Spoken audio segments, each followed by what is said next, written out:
Welcome everyone to another spiritual discourse. Have you ever been in a situation where you have reacted and then regretted it after? Or you've done something or said something, but it turned into something else, and you thought to yourself, if I knew this was going to happen, then I would have not said this, or I would have not done that. Right? I'm sure we've all been there, right? And when those situations come up, we often think to ourselves that, if I only knew. And the common understanding is that when you go to school, you study, you prepare, you're taught the lesson, and then you're given the test. But in life, it's the other way around. You're given the test, and then you learn the lesson. How many people believe that? Well, let me tell you, your belief is not correct. This is why. If someone is prepared at all times, no matter what situation comes up, no matter what the moment, what happens, they always know how to respond correctly. If you think of a soldier, if a soldier waits for the day of the war to pick up his weapons and fight, will he be successful? They train all the time, ready for whenever that happens. We as individuals have our own battlefields, have our own situations, have our own struggles.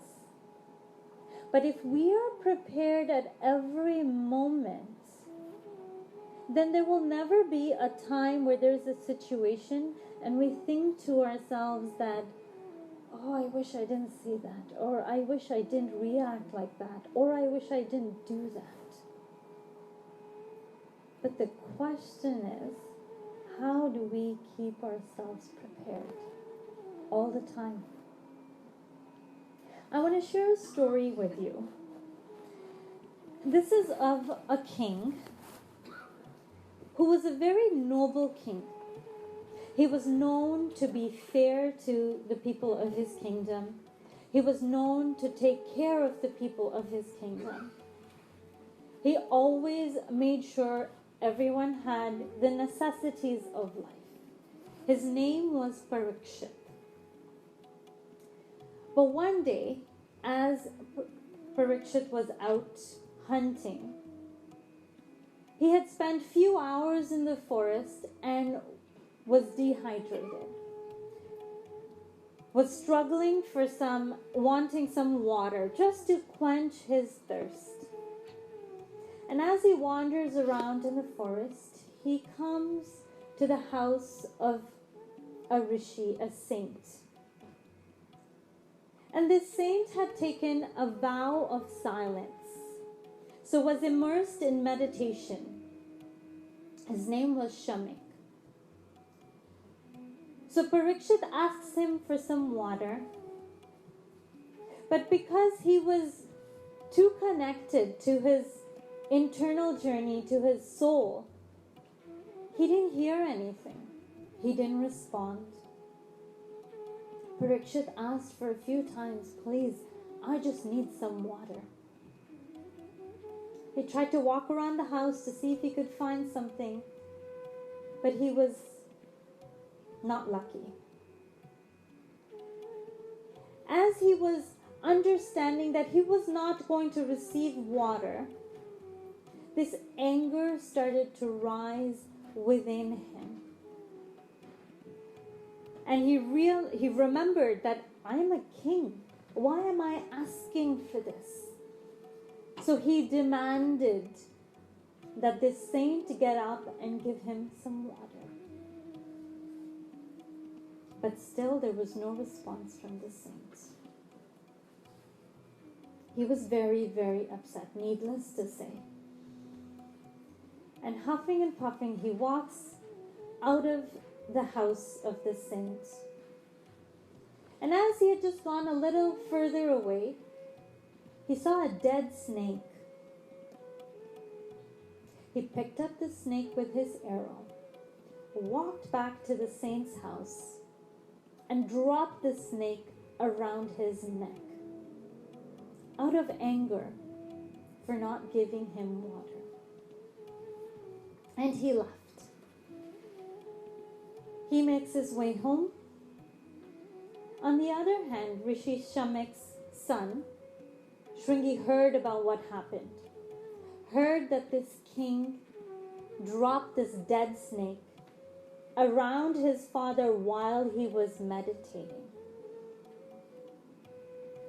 He got angry. He got upset. He reacted to this situation, cursing the king to die within 7 days from the bite of a snake. As Parikshit came home, he had some time to blow off the steam, and he thought to himself, oh, I've done a grave mistake. I have done something that I can't even imagine that I did it. In this situation, everyone knew about the reputation of Parikshit.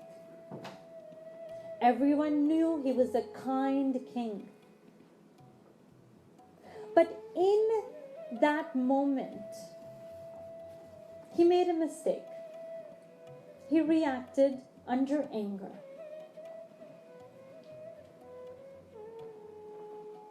But this Rishi's son, the saint's son, forgot about the reputation this king had. Forgot about all his noble deeds and what he had done for the kingdom. And cursed him for that one action. As we go through life, we might do 99 wonderful things. But that one thing we do that's not kind, people will hold on to it. They'll forget the other beautiful things you've done, but will remember that one thing.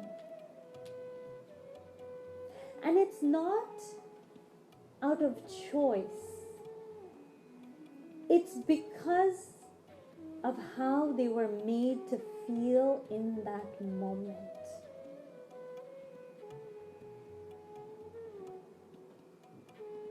On the other hand, this Rishi's, the saint's son, reacted and cursed the king. When a fire is lit, if you respond to it with more fire, it's only going to increase it. It won't diminish it. How many times have you been in an argument and one person's yelled and you've yelled back, and then the yelling just gets louder and louder and doesn't go anywhere? We're just adding to that fire in that moment.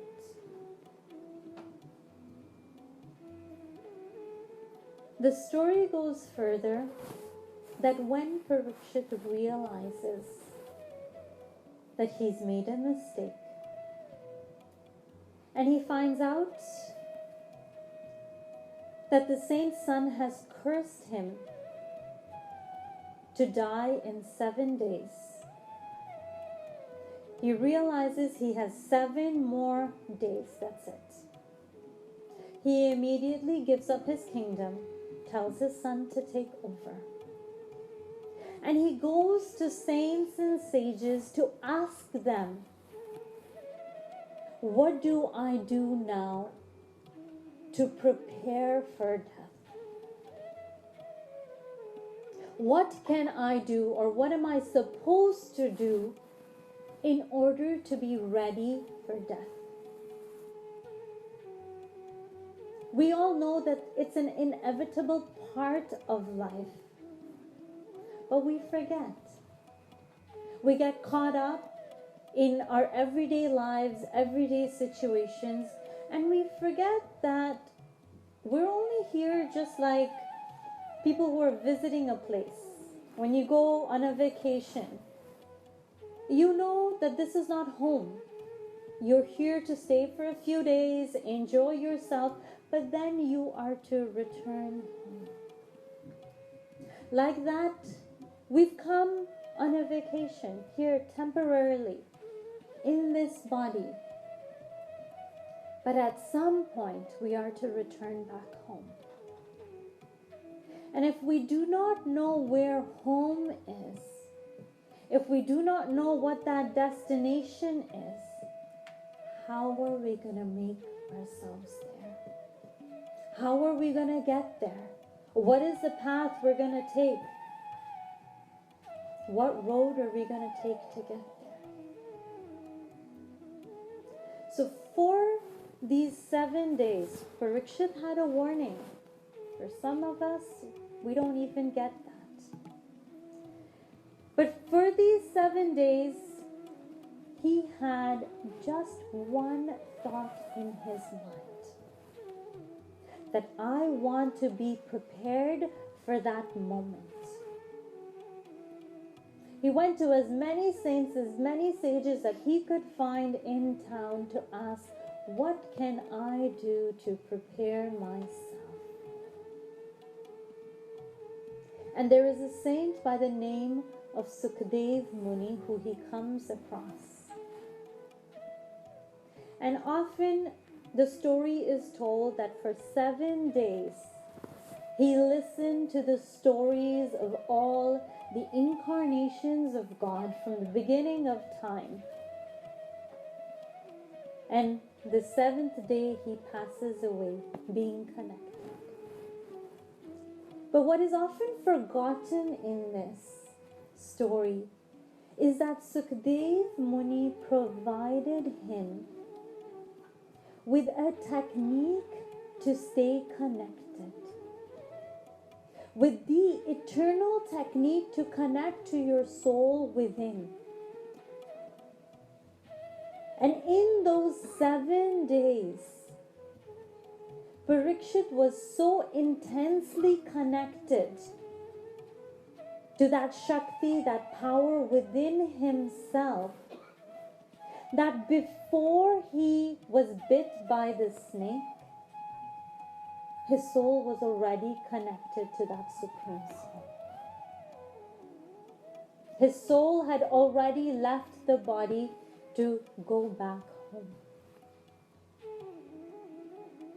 When we have such intense concentration, intense focus on one thing, it is then that beautiful things are created.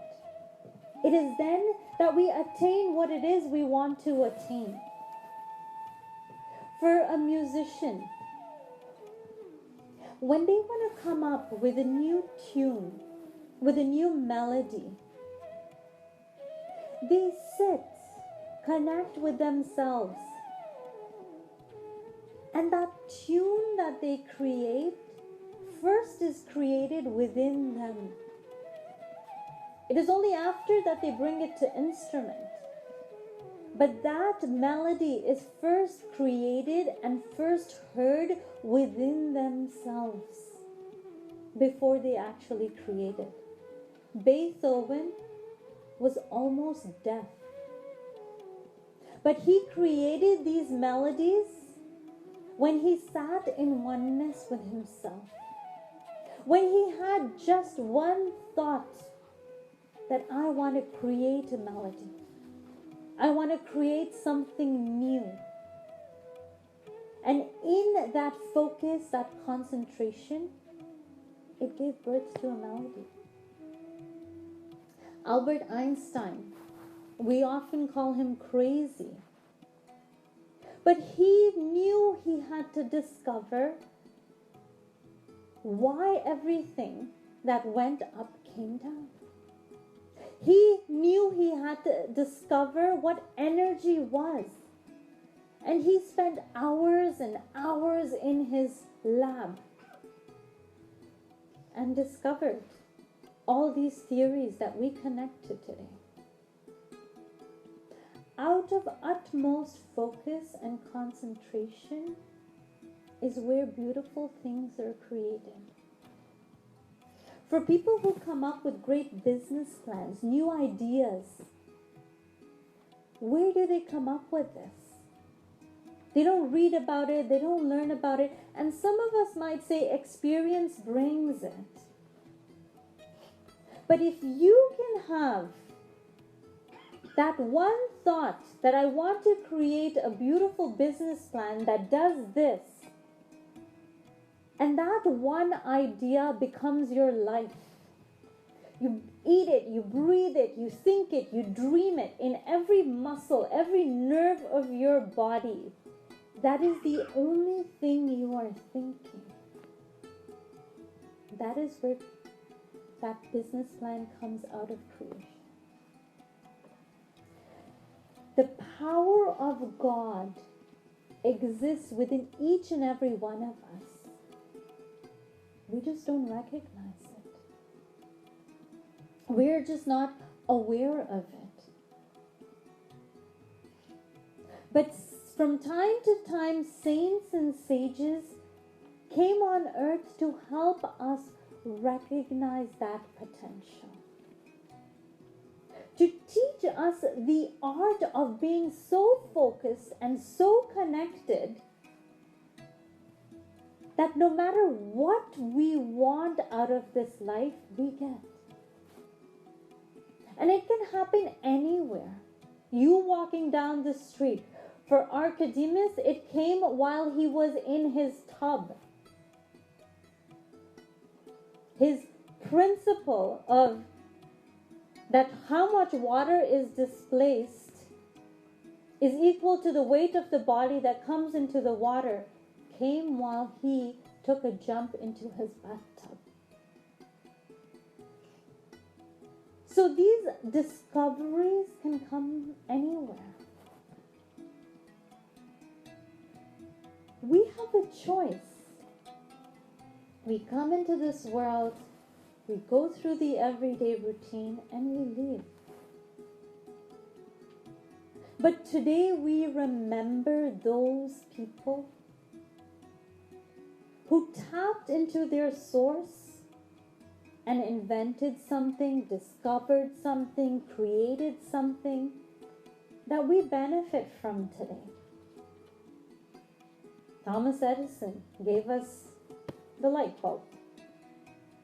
He failed numerous times, but he had this thought that he was going to discover this. He was going to make it work. As we go through school, there's lots of distractions. People who want to play ball, people who want to go to the corner store. There's lots of distractions. And if you lose your focus of wanting to finish your education, if you lose that focus, you get caught up in one or the other distraction and you lose your way. And the same thing happens on our spiritual journey as well. We come into this world with a focus of wanting to go back home, of wanting to stay connected to God. But as we go through life, distractions come up and we lose that until, like Parikshit, who got a wake-up call, we get wake-up calls time and time again. 2 weeks ago, what happened downtown with that van crash, that's a wake-up call. And we get wake-up calls in today's day and age almost every day. Whether we recognize it or not is a different story. But most of us today have a fear of being alone. When we're alone, we rather play the TV or call someone on the phone or read a book. We have a fear of being alone. But what we don't recognize is when you are sitting alone, when the world is not with you, the creator of the world is. He doesn't care for us to praise him. He doesn't, and I say he, but God could be a she. Just clarifying that. He doesn't care of us singing his praises, glorifying him, or making sure we pray every day.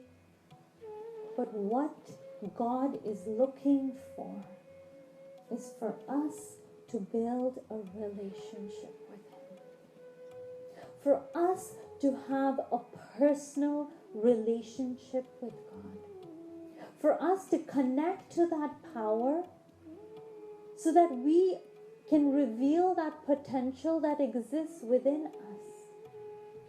So as we tap into that source, we can use that power in everything that we do.